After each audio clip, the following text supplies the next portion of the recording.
Ola, chámome Ainhoa e hoxe vouvos a falar do libro Esmeraldina a pequena defunta, escrito por Ledicia Costas.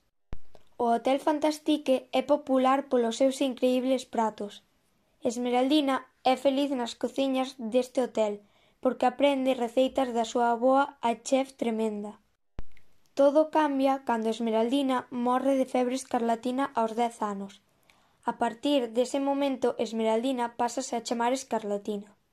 A pequena nena convértese nunha fantasma e divírtese moito coñecendo o mundo dos mortos.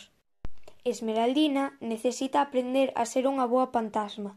Para iso contará coa axuda das súas amigas Lady Orreo e Nicotina. O meu personaxe preferido é Esmeraldina, porque é unha rapaza moi simpática e atrevida. A min encántame como se desenvolve no libro. Ledicia Costas Álvarez naceu en Vigo o 12 de setembro de 1979. É unha das mellores escritoras galegas, que obtuvo o Premio Nacional de Literatura Infantil e Xuvenil en 2015 por Escarlatina a cociñeira defunta. Tamén gañou outros moitos premios, entre eles o primeiro premio do relato da Universidade de Vigo en 2010, e moitos máis.